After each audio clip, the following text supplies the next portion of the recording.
So today we're doing a second video, and that second video, so if you saw the first one, it was about Remembrance Day and what I think we should do in response to that. Anyway, if you have a different opinion, again, that's okay. If you don't, that's alright as well. But I just thought I'd let you know that I was watching the real BBC with Az, Nerdrotic, and Mauler. And I asked them a question, and they were gracious enough to respond. My question was, when you're reviewing a movie, what are the things that you're actually looking for? And so they gave their different responses. So Az, he gave the first response, and I'll show you what he said now. Floral from under a rock with a 5 Canadian says, what top 3 things do you guys look for when reviewing movies/shows? Totally want to clip you for my channel since I'm too small to interview.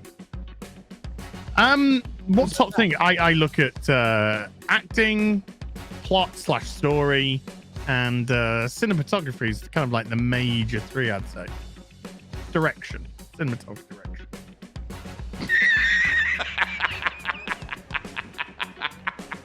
So in summary, you have acting, plot and story, and cinematography. So when Az is reviewing a movie, he's just watching a movie.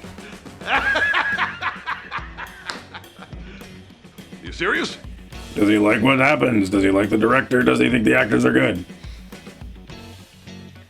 That was helpful. Anyway, and then we got Gary and Mauler. Their responses are very similar, so I'll let Gary talk first, and then we'll let Mauler talk, and then I'll interject.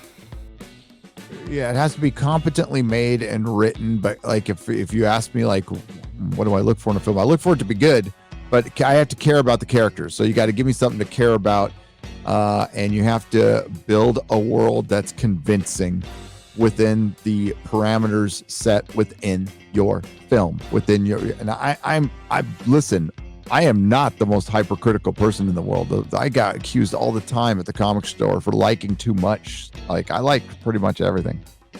It's the stuff is such now. Voy a la playa, ya subió la marea.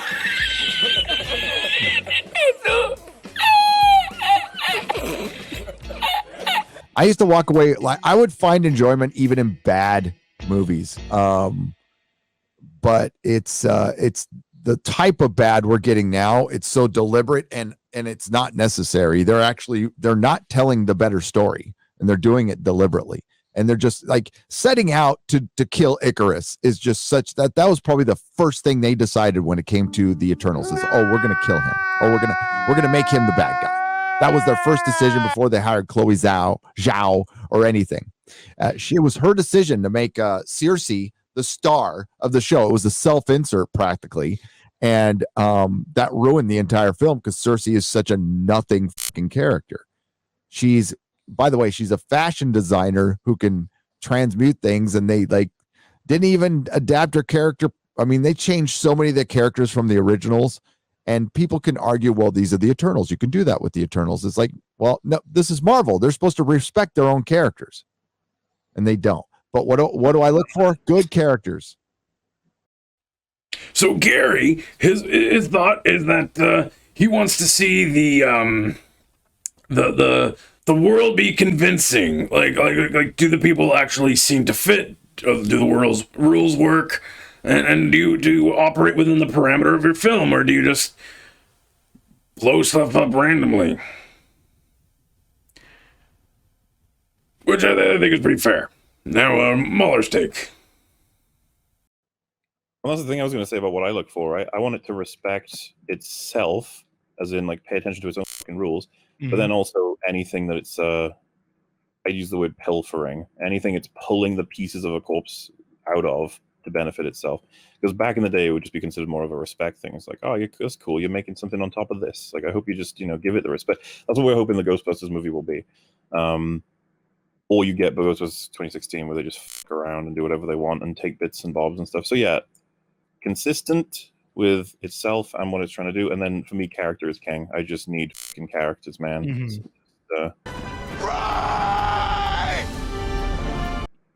Just let him drive the story. Let him be a whole person. I hate. Right. No. The flat single trait characters, but these days I'm lucky to get them. Ray, I never told you when. And so we got Mauler's response. So first, before I continue, I just want to say thank you to Gary and Mauler for responding to my question, and not saying I couldn't clip their response. Anyway, so Mauler wants to see a film that respects itself, which I think is fair. We're seeing a lot of movies that don't respect itself. The characters don't fit. One of the most recent examples would obviously be, and have to be, The Eternals. It doesn't respect itself. It doesn't respect the universe that it was set in. Loki does the exact same thing. It all dishonors one another. WandaVision, they celebrate the enemy, the bad guy, and make her seem like she's the hero, and then the actual guy that is the hero, he's the villain.